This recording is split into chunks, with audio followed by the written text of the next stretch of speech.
નમસ્કાર, BS9 TV news વિશેષમાં હું Jasmine આપનું સ્વાગત કરું છું.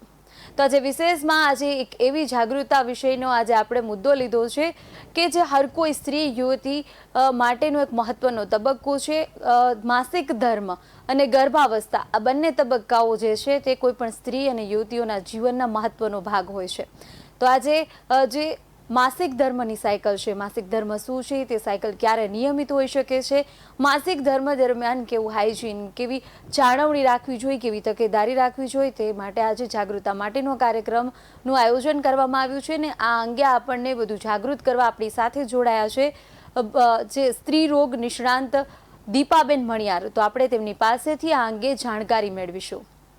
સૌથી પહેલા તો મેડમ તમને હું એ પૂછવા માંગીશ કે માસિક ધર્મ શું છે અને કોઈ દીકરી હોય કે દીકરો હોય તેને નાની ઉંમરથી જ તેની સમજદારી કેવી રીતે આપવી જોઈએ? બહુ જ ફાઇન ક્વેશ્ચન.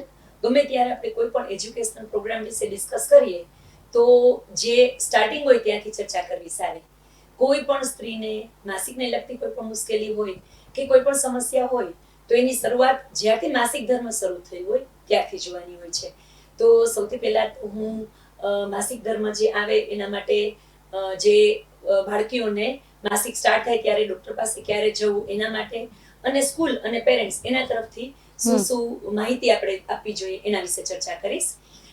આપણે સ્ત્રીઓના જે આંતરિક જનન અવયવો છે એમાં યોનિ માર્ગ પૂરા થયે એક ગર્ભાશયનું મુખ આવે, એની સાથે જોડાયેલું ગર્ભાશયનું અંગ હોય, ગર્ભાશય હોય, બે સાઈડ એક લેફ્ટ અને એક રાઈટ એવી બે ટ્યુબ આવે અને એના પછી અંડકોષ હોય. નોર્મલી જ્યારે માસિક ધર્મ શરૂ થાય ત્યારે જે સ્ત્રી બીજ છે એ બનવું શરૂ થાય. તો સ્ત્રી બીજ બને માસિકના સેકન્ડ ઓર થર્ડ ડે સ્ત્રી બીજ બનવું શરૂ થાય. ધીમે ધીમે મોટું થઈ એગ જેટલી સાઈઝનું, ઈંડા જેવડી સાઈઝનું બને અને ફૂટે પછી ટ્યુબની અંદર આવે. એ ટ્યુબની અંદર 2 થી 3 દિવસ ઊભું રહે. એ દિવસો દરમિયાન જો શારીરિક રીતે જે સગર્ભાવસ્થા પ્લાન કરતા હોય અને શારીરિક રીતે સંબંધ થયો હોય તો પુરુષોના વીર્યની અંદર જે શુક્રાણુ હોય એ અંદર પ્રવેશી ટ્યુબની અંદર પહોંચી એનાથી ફલન થઈ ગર્ભ રહે. ટ્યુબની અંદરથી ગર્ભાશયમાં પહોંચી 2 મહિના, 4 મહિના, 6 મહિના, 9 મહિના એટલે પૂરા દિવસોએ ડિલિવરી થાય. સપોઝ કે અનમેરિડ છે, હજુ માસિક સ્ટાર્ટ થયું છે, શારીરિક રીતે સમાગમ નથી થયો તો એવા કિસ્સામાં એ બીજને સપોર્ટ આપે એવા હોર્મોન્સ 15 દિવસ સુધી સક્રિય હોય.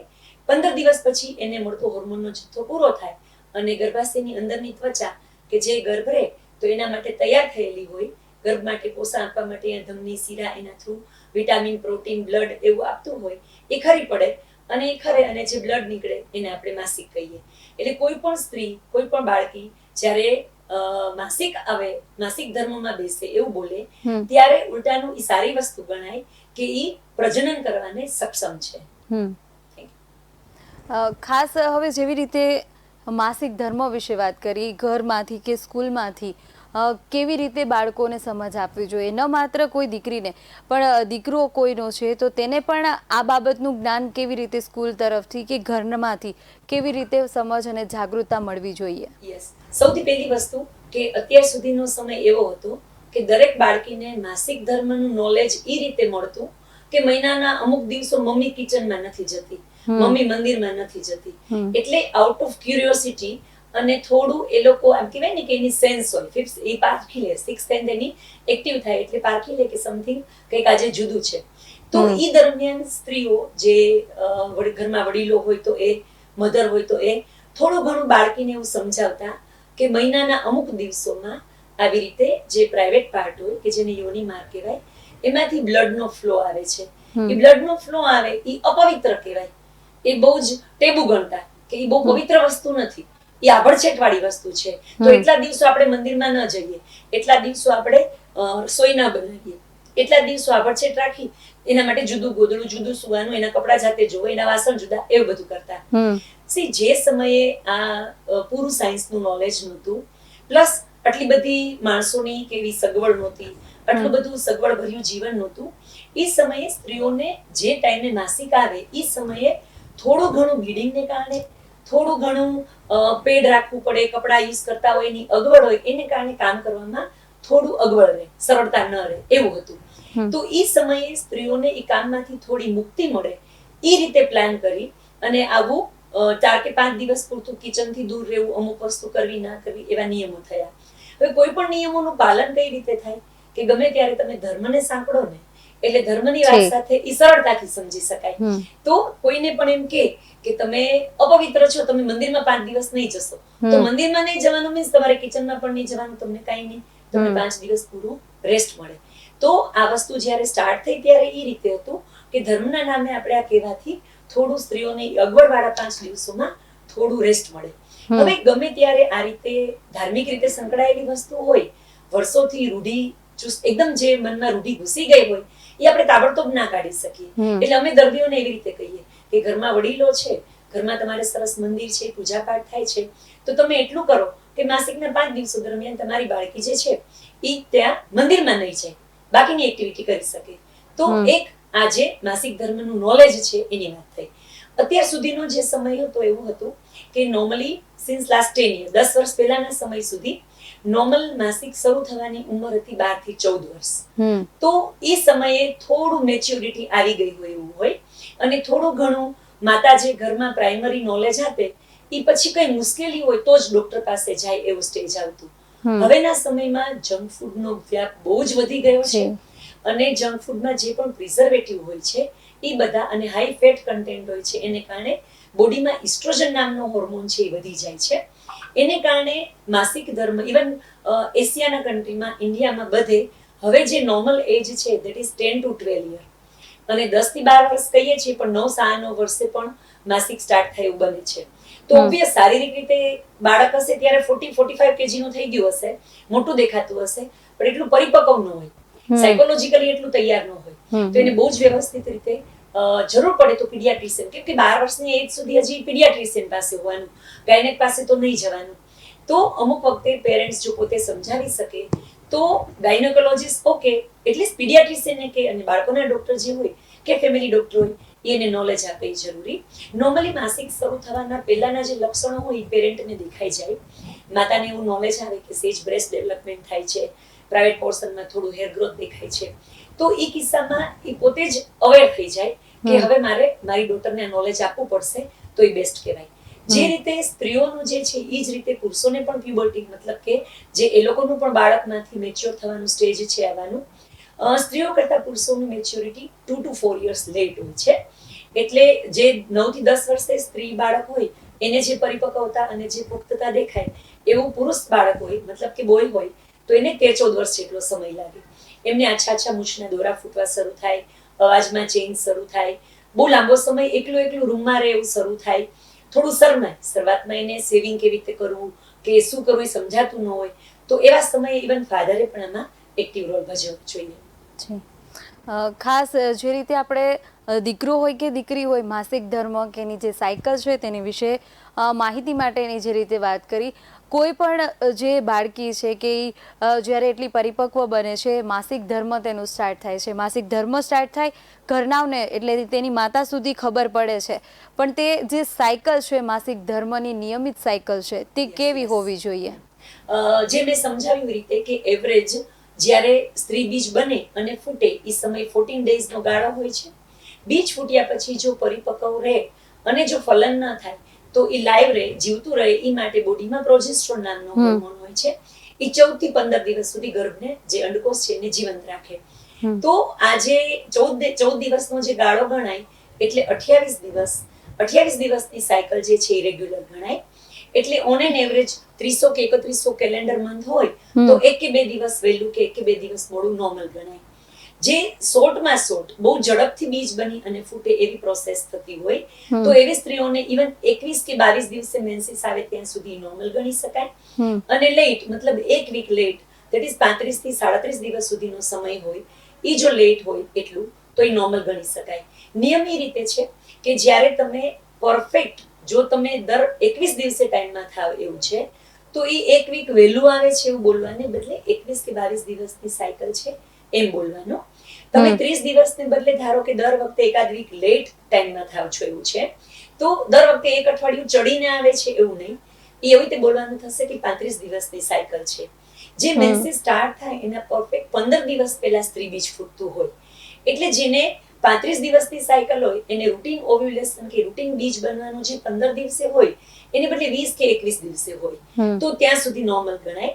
શરૂઆતમાં જ્યારે માસિક શરૂ થઈ હોય ત્યારના 2 થી 3 વર્ષ અને માસિક જવાની ઉંમરના છેલ્લા 2 થી 3 વર્ષ એ સમય દરમિયાન જો માસિક બહુ જ વહેલું કે બહુ જ મોડું હોય તો બહુ ડરવા જેવું ન કહેવાય. પણ રૂલ એ છે કે જ્યારે માસિક સ્ટાર્ટ થાય ત્યારે 90 ડેઝ 90 દિવસથી વધુ લાંબુ ચડી અને આવે એવું થાય, મતલબ 3 મંથ્સ નીકળી જાય એવું થતું હોય તો એવા કિસ્સામાં બાળકોના જે પીડિયાટ્રિશિયન હોય એની પાસે અથવા તો ગાયનેકોલોજીસ્ટ પાસે તમારે સલાહ લેવી જોઈએ. અને એવા કિસ્સામાં થોડા ઘણા ક્યારેક રિપોર્ટ્સની જરૂર પડે, ક્યારેક મેડિસિનની જરૂર પડે, ક્યારેક એમાં કંઈ અંદર એબનોર્માલિટી કે એવું નથી જાણી અને સારવાર કરવી પડે. જી મેડમ, હાલના સમયમાં આપણે જે રીતે માસિક ધર્મની અત્યારે વાત કરી, હાલના સમયમાં આપણે પીસીઓડી, પીસીઓએસ આવી જે પ્રોબ્લેમ્સ છે યુવતીઓમાં ખાસ વધારે પ્રમાણમાં જોવા મળે છે, તો આ બંને વચ્ચે તફાવત શું છે અને તેની પાછળ થવાના કારણો શું છે? પીસીઓ મતલબ એનું ફૂલ ફોર્મ થશે પોલિસિસ્ટિક ઓવરી. જે ડી છે ધેટ સ્ટેન્ડ્સ ફોર ડિઝીઝ. શરૂઆતમાં પોલિસિસ્ટિક ઓવેરિયન ડિઝીઝ એવો જે વર્ડ છે પ્રચલિત થયેલો, પણ એમાં ડિઝીઝ એટલે રોગ એવો વર્ડ આવતો હતો. અને આ કન્ડિશન એવી હોય છે કે તેમાં ખાલી માસિકની અનિયમિતતા નહીં પણ એ સિવાય પણ ઘણી બધી મુશ્કેલીઓ હોય, એટલે સિન્ડ્રોમ મતલબ રોગોનો સમૂહ એવો શબ્દ સિલેક્ટ કર્યો. અને એ રોગ એવું નહીં પણ લક્ષણોનો સમૂહ.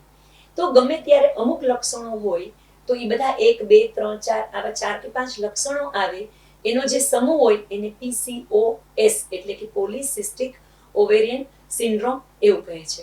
આપણે હમણાં જ સમજ્યું કે દર મહિને નોર્મલી એક બીજ બને અને એક બીજ ફૂટે. એ બીજ ફૂટ્યા પછી ફલન નથી થતું તો માસિક આવે છે એવું થાય છે. હવે ઘણી બધી વખતે અમુક જીનેટિક રીઝન હોય, જેમ કે મમ્મીને શરૂથી માસિક અનિયમિત હતું, નાનીને શરૂઆતથી માસિક અનિયમિત હતું, તો એવા કિસ્સામાં આ જે બીજ બની અને ફૂટે એ માટેના જે હોર્મોન્સ હોય એનું બેલેન્સ પ્રોપર ના હોય.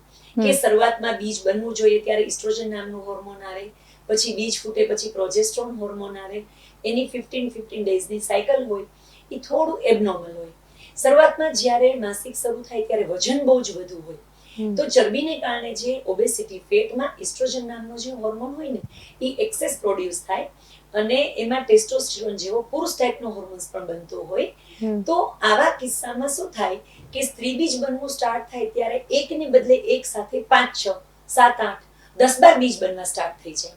એટલે આખું અંડાશય એની આખી કિનારી ઉપર એક પછી એક જાણે મોતીની માળા પહેરી હોય એવી રીતે નેકલેસ પેટર્નમાં એક સાથે ઘણા બધા બીજ બને. હવે જ્યારે માસિક શરૂ થયું હોય ત્યારે બીજ બનાવવા માટેના જે હોર્મોન્સ હોય એનો જથ્થો ફિક્સ હોવાનો.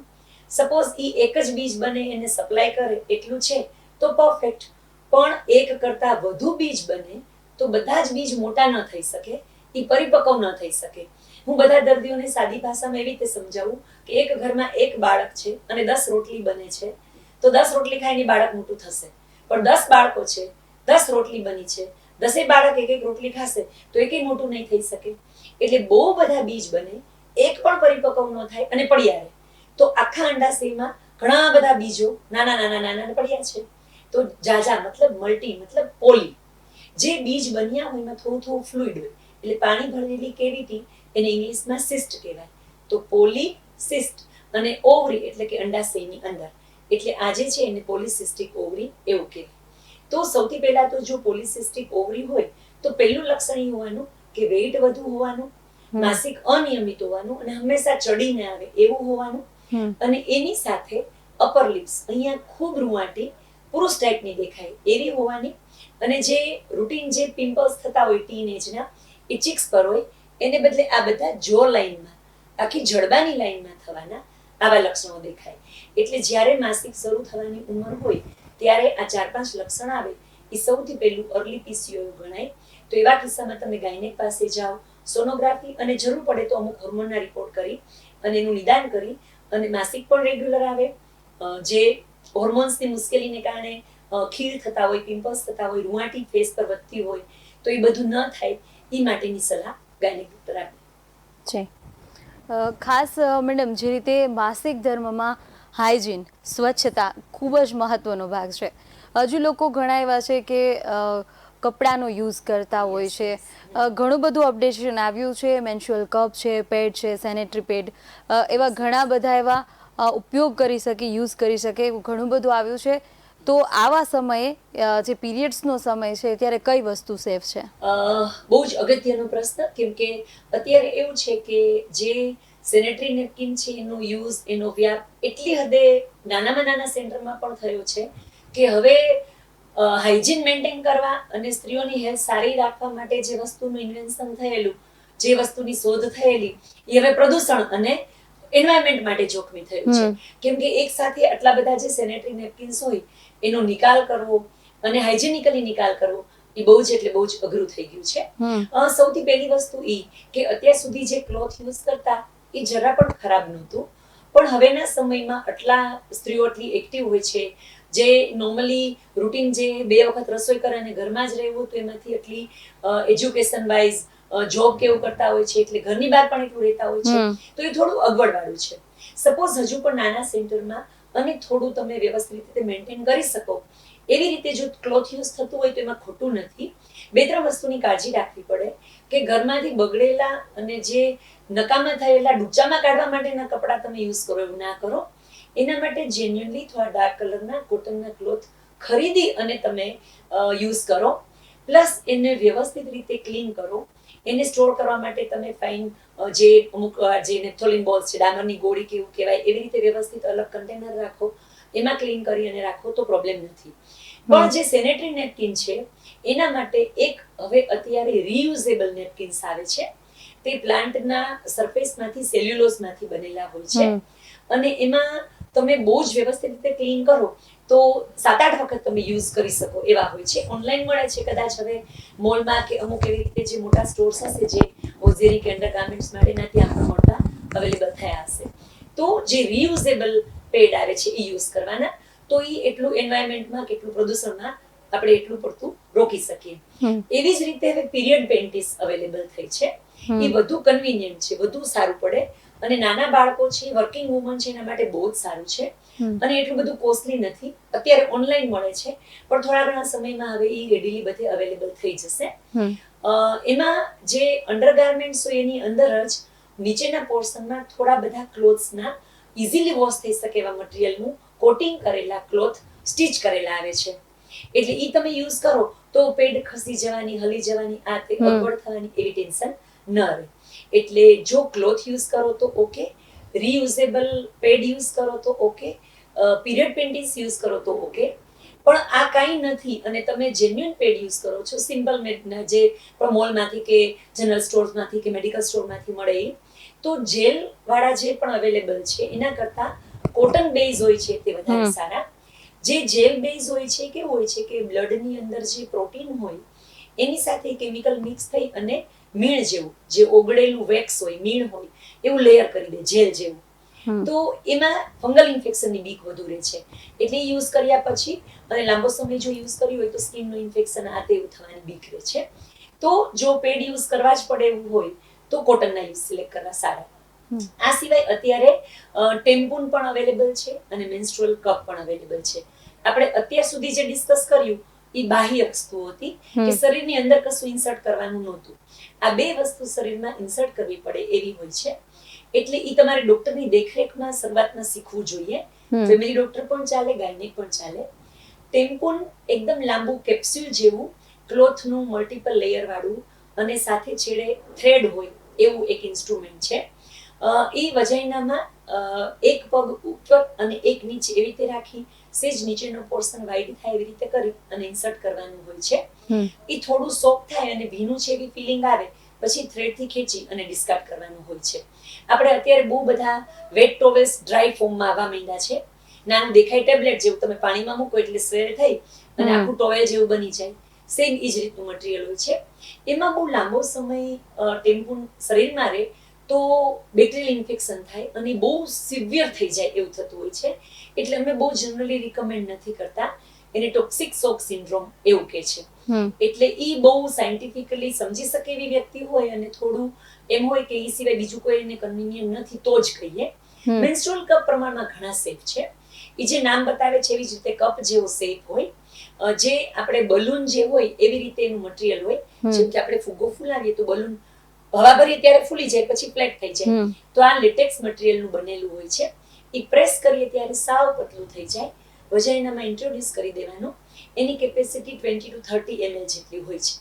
એટલે 4 to 6 hours જેવું થાય પછી તમે વોશરૂમમાં જઈ એ રિમૂવ કરી સાદું એકદમ સાદું જે પાણી હોય એનાથી જ તમે ક્લીન કરી ડ્રાય કરી લુબ્રિકેશન યુઝ કરી અને ઇન્સર્ટ કરી અને યુઝ કરી શકો. મેન્સ્ટ્રુઅલ કપ અત્યાર સુધીનું સૌથી આપણું જે પણ ચર્ચા કરી એમાંથી સૌથી વધુ સેફ, સૌથી વધુ કન્વિનિયન્ટ અને કોઈ પણ સાઇડ ઇફેક્ટ ન હોય એવી વસ્તુ છે. એટલે જે રીતે ટેકનોલોજી સાથેનું જે બેસ્ટ છે મેન્સ્ટ્રુઅલ કપ, ખૂબ જ સરસ. હવે જેમ તમે પહેલાં પણ જણાવ્યું કે જ્યારે કોઈ લેડીઝ માસિક ધર્મમાં પીરિયડ્સમાં હોય છે ત્યારે તેને ઘરમાંથી થોડોક અળગો વ્યવહાર કરવામાં આવે, મંદિરમાં કે રસોઈ તરફથી દૂર રાખવામાં આવતા હોય છે. ધાર્મિક સાથે જે રીતે આપણે કહ્યું કે જોડતા હોય છે, ઘણી વખત કોઈ બાળકી છે, કોઈ સ્ત્રી છે, જ્યારે પીરિયડ્સની ડેટ હોય ત્યારે જ કોઈ ધાર્મિક કાર્ય કરવાનું હોય છે તો ત્યારે તેને પ્રીપોન અથવા પોસ્ટપોન માટેની જે ટેબ્લેટ હોય છે એ લેતા હોય છે અને તે પણ કોઈ ડૉક્ટરની સલાહ વગર, કોઈ મેડિકલમાંથી જઈ અને ઘણી વખત આપણે સાંભળતા હોય છે કે લેતા હોય છે. તે કેટલું યોગ્ય છે, તેનો યુઝ કરે છે? આપણે જે પહેલો પ્રશ્ન છે તમે જે શરૂઆતમાં જે ઇન્ટ્રોડક્શનમાં બોલ્યા એ આપણે કવર કર્યું કે ધર્મ સાથે સાંકળવાની વસ્તુ વર્ષોથી ચાલતી આવતી હોય, બહુ જ રિલિજિયસ ટેબુ હોય. આપણે કોઈ પણ વડીલોને વિદ્રોહ કરીને કે રિબેલિયન થઈને એને ટાળી ન શકીએ. પણ એવા કિસ્સામાં આપણે મેં જે સમજાવ્યું એ પ્રમાણે જો શરૂઆતનું જે કોઈ પણ અનમેરિડ ગર્લ છે, બાળક માટે કોઈ પ્લાન નથી કર્યું, શારીરિક રીતે સંબંધ નથી થયેલો, તો નોર્મલી મેડિકલ સ્ટોર વાળા એ લોકોને નોલેજ તો હોય અને એ લોકો બધું એને ભણ્યા જ હોય એટલે મેડિસિનનું નોલેજ એમને હોવાનું. તો એ લોકો છે ને જે ઇસ્ટ્રોજન અને પ્રોજેસ્ટ્રોન બે હોર્મોન સાથે મળે એવી કોન્ટ્રાસેપ્ટિવ જે માલાયન માલાડી જેવી દવા હોય એ માસિક લેટ કરવા માટે આપતા હોય છે. એની એક સાઈડ ઇફેક્ટ એ છે કે એમાં બહુ જ ઉલટી ઉપકા થાય. લિટરલી પ્રેગ્નન્સી હોય ને જે લાગણી આવતી હોય ને એવું લાગે. એટલે એ અગવડવાળી બહુ હોય છે. અને બીજું કે ધારો કે કોઈ પરણિત સ્ત્રી છે અને શરૂઆતમાં અસુરક્ષિત સેક્સ થયું છે અને લકીલી કે અનલકીલી એને ગર્ભ રહી ગયો હોય એને ખબર નથી, તો એવા કિસ્સામાં જો ઇસ્ટ્રોજન પ્રોજેસ્ટ્રોન વાળી પીલ જાય તો એમાં ઇસ્ટ્રોજન નામનું જે હોય ને હોર્મોન એનો કન્ટેન્ટ બહુ જ વધારે હોય છે. તો એને કારણે જે ગર્ભ આવે પછી ધારો કે ત્યારે ગર્ભ રહી ગયો હોય અને તમે 10 દિવસ કે 12 દિવસ માસિક લેટ કર્યું, તમને ખબર ના પડે કે તમે આજે છે આ સમય દરમિયાન કન્સીવ થઈ ગયા છો, તો એ બાળકમાં હૃદયના પડદામાં કાણું હોય ને એવું આવે, હાર્ટ ડિઝીઝ વાળું આવે. એટલે પછી બાળક ન છૂટકે પણ કાઢવું પડે. અમુક વખતે હોર્મોનનું લેવલ બહુ જાય તો જનન અવયવ પણ આડઅસર થાય અને સ્ત્રી પણ નહીં પુરુષ પણ નહીં એવી રીતે ઇન્ટરસેક્સ જેવું ચાઇલ્ડ આવે, જનન અવયવમાં ડિફેક્ટ આવે એવું પણ થાય. એટલે એવી ગોળી મેડિકલ સ્ટોર વાળા એમને આપે એવી રીતે ન લેવી. હવે આપણે પહેલા જ સમજ્યા કે જ્યારે બીજ બને ત્યારે શરૂઆતમાં ઇસ્ટ્રોજન નામનો હોર્મોન બોડીમાં હોવાનો, બીજ ફૂટ્યા પછી પ્રોજેસ્ટ્રોન હોર્મોન આવે તો આ પ્રોજેસ્ટ્રોનની બહુ જ સલામત માસિક લેટ કરી શકાય એવી અને મિનિમમ સાઈડ ઇફેક્ટ હોય, થોડે ઘણે અંશે ક્યારેક કબજિયાત કરે, બાકી બહુ જ કંઈ પણ સાઈડ ઇફેક્ટ ન હોય એવી પ્રોજેસ્ટ્રોનની કન્ટિન્યુઅસ રિલીઝ. મતલબ તમે એક ગોળી લો તો 24 કલાક સુધી તમારા બોડીમાં પરફેક્ટ એનો જે ડોઝ જોઈએ એ મળે અને માસિક ના આવે એવી મેડિસિન આવે છે. અને એ 20 દિવસ પૂરતી તમે મેક્સિમમ 20 દિવસ પૂરતી લઈ શકો. એનાથી વધુ લેવાથી ઘણી બધી સાઈડ ઇફેક્ટ થાય. પછીનું મેન્સીસ બહુ હેવી આવે, પછી બહુ જ પેઇનફુલ હોય એવું થાય. એટલે ડોક્ટરની દેખરેખમાં તમે ગમે ત્યારે કોઈ પણ ગાયનેક પાસે જાઓ તો એ આ જ રીતે મેડિસિન લખે.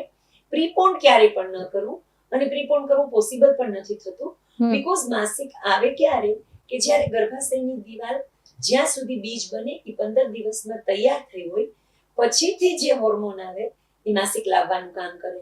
તમે માસિકનો હજી 7મો 8મો દિવસ હોય અને માસિક આવે એવી મેડિસિન લો તો હજી ગર્ભાશયની દિવાલ પ્રિપેર ના થઈ હોય તો એ પૂરું થયા પછી મેડિસિન પછીનું મેન્સીસ ન પણ આવે તો ઉલટાનું વધારે અનિયમિત થઈ જાય.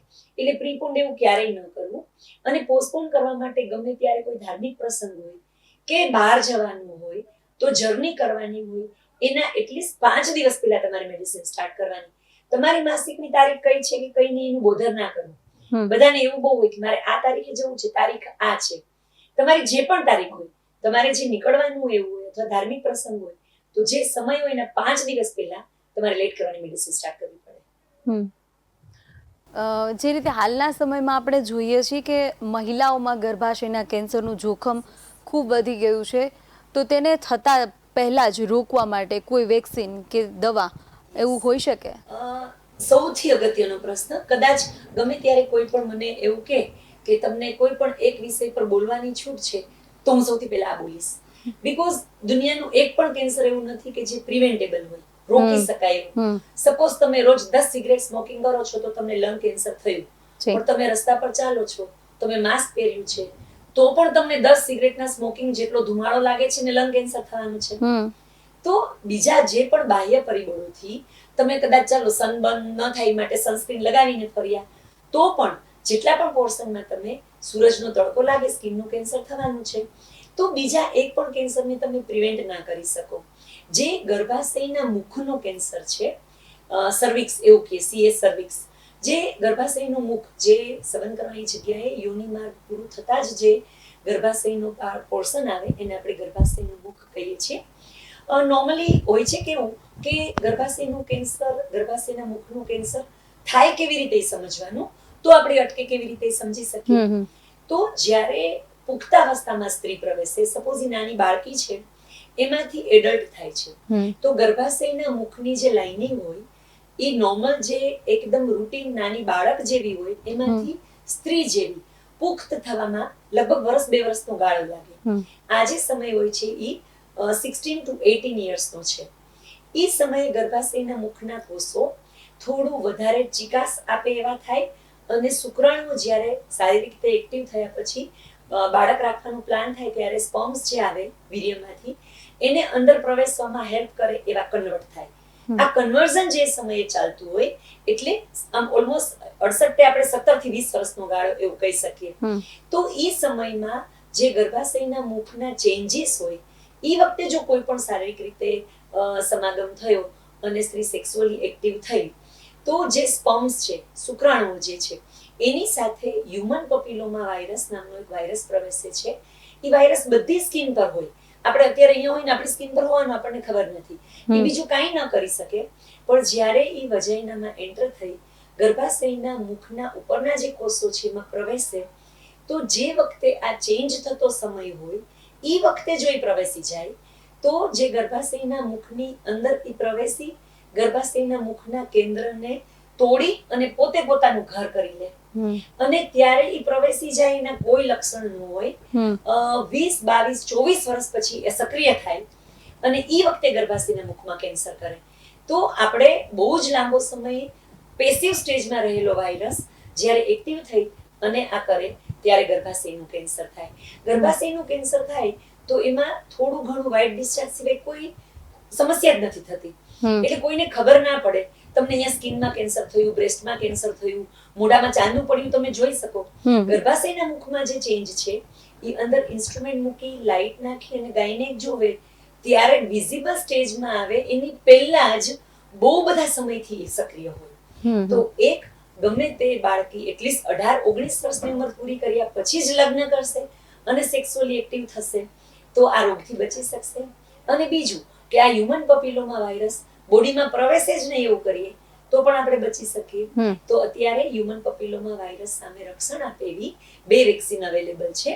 એમાં એક જે 9 જાતના વાયરસ સામે રક્ષણ આપે એવી છે. એ વેક્સિન થોડી કોસ્ટલી છે. જે હ્યુમન પેપિલોમા વાયરસ છે એની 50-60 જેટલી જાત છે. એમાંની 9 જે છે એ કેન્સર કરે છે. એમાં જે 4 ટાઈપ છે એ ગર્ભાશયના મુખનું કેન્સર કરે છે, અને બાકીની જે 5 છે એ સ્કિન ઉપર મસા જે વાર્ડ્સ કરે અને એમાંથી સ્કિનનું કેન્સર કરે છે. તમે બહુ બધાને નેકમાં અહીંયા જે ચેઇન પહેરતા હોય કે જે સતત આમ કંઠી કે માળા પહેરતા હોય એને મસા જોયા હોય, એવા જ મસા પ્રાઇવેટ પોર્શનમાં જે થાય એમાંથી સ્કિનનું કેન્સર થતું હોય છે. તો એ વેક્સિન થોડી કોસ્ટલી 10-11,000 નો એક ડોઝ હોય છે. એ વેક્સિન આ 2 કેન્સર સામે રક્ષણ આપે છે. જે બીજી થોડી ઇન્ડિયન જે છે, થોડી એની કિંમત પણ ઓછી છે, એ 4 ટાઈપના વાયરસ સામે રક્ષણ આપે. અને એ આપણી જે કોવિશિલ્ડ જેને બનાવ્યું સિરમ ઇન્સ્ટિટ્યૂટ ઓફ ઇન્ડિયાની છે અને ગવર્મેન્ટ ઓફ ઇન્ડિયાએ એપ્રુવલ આપ્યું છે. એ વેક્સિન 4 જે ગર્ભાશયના મુખના કેન્સરને સામે પ્રોટેક્શન આપે એવી છે, અને એ લગભગ 2500 થી 3500 સુધીની રેન્જમાં મળી જાય છે. તો એ એટલી બધી કોસ્ટલી પણ નથી, એટલે એટલીસ્ટ એ લઈ લેવી જોઈએ. દરેક બાળકીઓને શારીરિક રીતે સક્ષમ બને, સારી રીતે જે સેક્સ્યુઅલી એક્ટિવ બને એ પહેલા અપાવી જોઈએ. એ વેક્સિન માટે 9 થી 14 વર્ષની ઉંમર હોય તો એના 2 જ ડોઝ જોઈએ છે, એક ડોઝ અને 6 મંથ પછી બીજો ડોઝ. 14 વર્ષથી મોટી ઉંમરે લઈએ તો એના 3 ડોઝ હોય છે, ડે 1 પછી 45 મતલબ 1.5 મહિને બીજો ડોઝ અને પછી 6 મંથે ત્રીજો ડોઝ. કોઈને અત્યારે નોલેજ આવે, સપોઝ હું 50 વર્ષની, મને હમણાં ખબર પડી, તો નો પ્રોબ્લેમ. તમે જે પણ એજે, જે પણ સમયે આ રોગ વિશે તમને, આ વેક્સિન વિશે તમને નોલેજ મળે તમે લઈ શકો. જે હ્યુમન પપિલોમા વાયરસ છે એ ગર્ભાશયના મુખમાં પ્રવેશી ગયો હોય અને ઓલરેડી કેન્સર કર્યું હોય તો પેપ્સમિયર નામના રિપોર્ટ પરથી આપણે જાણી શકીએ. એમાં એક લાંબુના એકદમ પ્લાસ્ટિકની સળી જેવું, ઇયરબડ્સ જે હોય એવી રીતે લાંબુ પ્લાસ્ટિકની કેન્યુલા જેવું, એના પર આગળ બ્રશ હોય એવું એક ઇન્સ્ટ્રુમેન્ટ આવે. એનાથી ગર્ભાશયના મુખ ઉપરથી ફ્લુઇડ જે પાણી હોય એ લઈ લેબોરેટરીમાં એનું ચેકઅપ કરીએ. એમાં નોર્મલ ગર્ભાશયના કોષો, ગર્ભાશયના મુખના કોષો હોય એમાં ચેન્જ દેખાય કે જેમ કે એક સરખો ષટકોણ શેપ હોય એને બદલે આડો થઈ ગયો છે, લંબગોળ છે, ચોરસ છે, એક કોષની અંદર બહુ બધા કોષ કેન્દ્ર છે એવું દેખાય છે. જે ડોક્ટર ચેક કરે એમાં કોષ કેન્દ્રનું જે ડેન્સિટી, એની જે ઘટ્ટતા હોય એ બહુ ડાર્ક છે એવું દેખાય તો એ પ્રી કેન્સરસ લક્ષણો કહેવાય. તો એવા કિસ્સામાં ડોક્ટર લખી જ આપે કે આ જે પણ ગર્ભાશયના મુખમાં ચેન્જીસ છે ભવિષ્યમાં કેન્સર કરશે. તો પ્રજનન કાર્ય પૂરું થયું હોય, 1 કે 2 બાળકો થઈ ગયા હોય તો યુટ્રસ રિમૂવ કરી શકાય. પણ જો આવા એક પણ લક્ષણો નથી અને આપણે એ જે ફ્લુઇડ નીકળે એમાં હ્યુમન પપિલોમા વાયરસ ડિટેક્ટ કરીએ તો એવું બતાવે કે યુ આર ઓલરેડી, તમને આ હ્યુમન પપિલોમા વાયરસ શરીરમાં છે જ, હજુ એને પોતાનું કઈ પોત પ્રકાશ્યું નથી, હજુ એને કઈ તમને લક્ષણો આપ્યા નથી. તો એવા કિસ્સામાં પણ તમે હ્યુમન પપિલોમા વાયરસ આવી ગયો છે તો તમે યુટ્રસ રિમૂવ કરાવી નાખો, એ બેસ્ટ ઓપ્શન કહેવાય.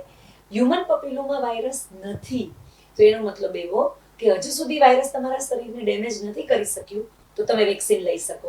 તો કોઈ પણ મોટી ઉંમરની સ્ત્રી, કોઈ બાળકો થયા હોય એવી હોય, લગ્ન 5 વર્ષ, 7 વર્ષ, 10 વર્ષ, એ પૂછે અમને કે અમારે વેક્સિન લેવાય કે નહીં, તો અમે સમજાવીએ કે ધારો કે તમને 1 કે 2 જાતના વાયરસે ઇન્ફેક્શન કર્યું છે તો પણ તમે લઈ લો. 9 જાતના વાયરસ છે તો બાકીના તો નહીં થાય. ધારો કે તમને જાણવું છે કે તમને ગર્ભાશયની આ જે મુખનું કેન્સર છે એની વેક્સિન લેવી હિતાવહ છે કે એના કરતા યુટ્રસ કાઢી નાખવું સારું છે, તો અમે 2 રિપોર્ટ કરવાનું કહીએ અને એના પરથી જજમેન્ટ આપીએ. જે રીતે હાલ આપણે માસિક ધર્મની જે સાયકલ છે, માસિક ધર્મ વિશે વાત કરી રહ્યા છીએ, પણ લોકોએ પોતાના દીકરા કે દીકરીને ગાયનેક પાસે ક્યારે લઈ જવું જોઈએ? એકદમ અગત્યનો પ્રશ્ન. કેમ કે આપણે અત્યારે આટલું ફાઇન બધા પ્રોગ્રામ્સ કરીએ, આટલું વ્યવસ્થિત રીતે આપણે BSNL ને થેન્ક્સ કરીએ, એટલું સરસ એજ્યુકેશનલ એક્ટિવિટી કરે છે, તો આ બધામાં બહુ લિમિટેડ એક્સેસ હોવાનું. કે જે પોતે સમજે છે કે આપણે આ નોલેજ લેવું જોઈએ, જે સમજે છે કે આપણે આ જાણી અને આપણે ડોક્ટર પાસે જઈએ, એમના માટે બરાબર છે. જે આ બધાથી દૂર છે, કે જેને આટલું બધું મલ્ટીમીડિયા એક્સપોઝર નથી, તો એવા બધા વ્યક્તિઓ માટે એક જે સ્ત્રીઓને મેં જે સમજાવ્યું પ્રમાણે કે બાળકીને મેન્સિસ આવવાનું છે, એના મમ્મીને તો ખબર છે, તો માતા બાળકીને થોડું ઘણું પોતે જે સમજતી હોય એટલું નોલેજ આપે. એ સિવાય આઈધર પીડિયાટ્રિશિયન કે ગાયનેકને મળી અને નોલેજ લે. સ્કૂલોમાં જે ટીચર્સ છે એ લોકો એના માટે એક્ટિવ બને અને પ્રાઇમરી સમજ આપે. જો પ્રાઇમરી સમજ હશે તો એબનોર્મલ શું છે એ સમજાશે. એટલે કોઈ પણ સ્ત્રી 10 વર્ષે ટાઈમમાં, કોઈ પણ બેબી છે 10 વર્ષે ટાઈમમાં બેસી ગઈ, દર વખતે વ્યવસ્થિત માસિક આવે છે તો બહુ ડરવા જેવું નથી. પણ એક મેં જે સમજાવ્યું એવું કે બહુ જ અર્લી સાયકલ્સ હોય, બહુ જ વહેલું માસિક આવે થતું હોય, 2 બહુ જ ચડીને આવે, 45 ડેઝ થી મોટી સાયકલ હોય અને 90 ડેઝ પણ થઈ જતા હોય, તો આવા કિસ્સામાં ફરજિયાત ડોક્ટર પાસે જવું જોઈએ. અતિશય હેવી ફ્લો હોય, હેવી ફ્લો આપણે માપવું કેવી રીતે, તો કે નોર્મલી તમે સેનેટરી નેપકિન જો યુઝ કરતા હોય, નોર્મલ મેન્સ્ટ્રુઅલ બ્લડ લોસ હોય એ 80 ml જેટલો હોય. આખું 2 કે 3 દિવસ દરમિયાન 100 ml થી વધુ બ્લડ ન જવું જોઈએ. તો ઓન એન એવરેજ એક જે સેનેટરી નેપકિન હશે એ 30 to 40 ml જેટલું બ્લડ છે સોક કરતું હોય છે. આપણે પૂરું સોક થાય પહેલા ચેન્જ કરીએ તો 20 to 25 ml એવી ગણતરી રાખવાની. તો આખા માસિક ચક્ર દરમિયાન 5-6 કે વધુ પેડ બગડે તો એ બ્લડ લોસ વધુ કહેવાય. એમાં લોહીના ટકા ઘટી જાય, વીકનેસ લાગે, એવું બધું થાય તો એમને ડોક્ટર પાસે જવું જોઈએ. જે માસિક વખતે બ્લડ ફ્લો પણ વધુ છે અને પેઇન પણ છે, તો પેઇન એવી કન્ડિશન છે કે ગર્ભાશયની અંદર ક્યારેક ફાઇબ્રોઇડની કેવી ગાંઠ હોય, ક્યારેક એન્ડોમેટ્રિયોસિસ એવો એક રોગ થાય છે અને આ રોગનું એટલું ઓછું અવેરનેસ છે. વધુ પીસીઓ કરતા વધુ તકલીફ આપે એવો આ જ રોગ છે. અને એવું છે કે એ મોડર્ન સાયન્સે શોધેલો રોગ છે, તો એનું ગુજરાતી કે લોકલ નામ નથી. તો આ જે એન્ડોમેટ્રિયોસિસ છે એવું છે કે જ્યારે મેન્સિસ આવતું હોય ત્યારે યુટ્રસ એકદમ સ્ક્વીઝ કરી અને બ્લડને બહાર ધકેલે. એ દરમિયાન થોડું ઘણું બ્લડ નળીમાં થઈ અંડકોષ, જે બહારની સ્કિન છે, આંતરડા, મૂત્રાશય, એ બધા પર ચીપકી જાય અને ત્યાં પણ આ માસિક લાવે એવા કોષો સક્રિય થાય. તો ઉત્તરોત્તરે વધતું જવાનું. પહેલી વખતે એવા 2 કે 3 મેચ સ્ટિક, જે દિવાસળીનો ડોટ હોય તેવું દેખાય, એવા 2 કે 3 મેચ સ્ટિક જેવા પેલા જે કહેવાય એવા 1 કે 2 ડોટ થયા. પછીના મહિને એનથી વધ્યું, પછીના મહિને એનથી વધ્યું. ધીમે ધીમે એ જે ગર્ભાશયની અંદરની દિવાલ હોય એવા જ કોષો છે. એટલે જે રીતે માસિક ગર્ભાશયની અંદર આવે અને બ્લડની જેમ બહાર નીકળે છે, એવી રીતે શરીરના અંદરના અવયવોમાં માસિક શરૂ થાય. અંડકોષ છે એમાં થશે તો દર વખતે અંડકોષની અંદર બ્લડ આવે અને જામે, સુકાય એવું થશે. તો એમાંથી ધીમે ધીમે લિક્વિડ ચોકલેટ જેવું, પેલી સિલ્ક કહેવાય જેવું, કોઈ આ જશે તો પછી સિલ્ક ખાઈ નહીં શકે તો એના જેવું ચોકલેટ સિસ્ટ કહેવાય, એવું બને, એવું થતું હોય છે. તો અંડકોષની અંદર ઈ થાય. જે મેં કીધું એ પ્રમાણે પેશાબની કોથળી પર, આંતરડાની કોથળી પર, જો મળાશય ઉપર આ બહુ જામી જાય તો લિટરલી જ્યારે પણ મેન્સિસ આવે એટલો વખત એટલી કબજિયાત થાય કે એના માટે એનિમા લેવો પડે કે ગોળી મૂકવી પડે એવી કન્ડિશન થઈ જાય. તો અતિશય પેઇનફુલ માસિક હોય તો એ તો દુખે, ડિલિવરી પછી સરખું થઈ જશે એવું નહીં બોલવું અને ડોક્ટર પાસે જવું. તો સ્ત્રીઓમાં આ 4 કન્ડિશન જે કીધી, બહુ જ હેવી બ્લડ ફ્લો હોય, બહુ જ પેઇનફુલ હોય, બહુ જ વહેલું હોય કે બહુ જ મોડું હોય, એના માટે જવું. બાકી મેં જે કીધું વેક્સિનેશન માટે તમને જ્યારે પણ નોલેજ મળે, વેક્સિન માટે તમારે ગાયનેક પાસે જવું. સેમ જે હ્યુમન પેપિલોમા વાયરસ છે એ પુરુષોને પણ લિંગની ઉપર સ્કિનનું કેન્સર કરે છે. લિંગના મૂળ પાસે જે ગ્રોઈન એરિયા હોય એમાં જે સ્ત્રીઓને થતા હોય છે એવા જ મસા પુરુષોને પણ થાય અને પુરુષોને પણ લિંગનું અને પ્રાઇવેટ પોર્શનમાં કેન્સર થતું હોય છે. તો પુરુષ બાળક હોય એટલે જે મેચ્યોરિટીની એજ આવે એ સમયે જો ફાધર લઈ જાય તો ઓકે, બાળક મમ્માથી ક્લોઝ હોય તો મધરે પણ ઇનિશિએટ કરવું જોઈએ. એને પણ હ્યુમન પેપિલોમા વાયરસની વેક્સિન મૂકવી જોઈએ. એનાથી 2 ફાયદા થાય કે એ પોતે પ્રોટેક્ટેડ રહેશે અને એને નહીં હોય તો ધારો કે એનું સામેનું પાત્ર હશે, એને વેક્સિન નહીં મૂકી હોય તો એને પણ રક્ષણ મળશે. અને એ લોકોને ટાઈપ જે 9 વાયરસ વાળી છે એ જ વેક્સિન મૂકવી પડે, કેમ કે એને બાકીના જે 5 વાયરસ છે એનાથી રક્ષણ મળવું જોઈએ. કેમ કે પુરુષ છે એટલે એને ગર્ભાશયનું મુખ નથી હોવાનું, એટલે ઈ 4 વાયરસનું રિસ્ક નથી. તો બાકીના જે 5 વાયરસ સ્કિનનું ઇન્ફેક્શન કરે છે એનું, એટલે એને જે મોંઘી 10 to 11,000 વાળી જે વેક્સિન છે એ લેવી જોઈએ. અને પુરુષો માટેની એજ લિમિટ 26 વર્ષ, WHO કે જે AICOG અમેરિકન ઇન્સ્ટિટ્યૂટ એ લોકોએ અત્યારે 26 વર્ષ સુધીમાં એ લઈ લે તો મેક્સિમમ રક્ષણ આપે છે, પ્રૂવ થયું છે. પણ અગેન 26 વર્ષથી મોટી ઉંમર હોય તો પણ એ લઈ લેવામાં કઈ નુકસાન તો નથી જ. તો મેડમ, જે રીતે માસિક ધર્મ વિશે આપે ખૂબ સરસ માહિતી આપી તે બદલ આપનો ખૂબ ખૂબ આભાર. Thank you. હું પણ BS9 ની એટલી જ આભારી છું કે મને આટલો મોકો આપ્યો કે હું આજે બધા માટે ખૂબ ઉપયોગી છે એવી વસ્તુ શેર કરી શકું. Thank you. તો આ હતા આપણી સાથે સ્ત્રી રોગ નિષ્ણાંત દીપાબેન મણિયાર, કે તેમની પાસેથી આપણે માસિક ધર્મની સાયકલ છે, સાથે જ કેવી તકેદારીઓ રાખવી જોઈએ, સાથે જ જે ધર્મ સાથે માસિક ધર્મને જોડવામાં આવ્યું છે તે વિશે, સાથે જ કેવું હાઇજીન મેન્ટેન કરવું જોઈએ સ્ત્રીઓએ, કે નાની બાળકીઓ છે કે જ્યારે માસિક ધર્મમાં પ્રવેશ કરે છે ત્યારે કેવી તકેદારી રાખવી જોઈએ, તેનું નોલેજ કઈ રીતનું હોવું જોઈએ તે વિશે જાણકારી મેળવી. એક નવા વિષય સાથે, નવા ટોપિક સાથે ફરીથી મળશું. જોતા રહો BS9 TV ન્યૂઝ. નમસ્કાર.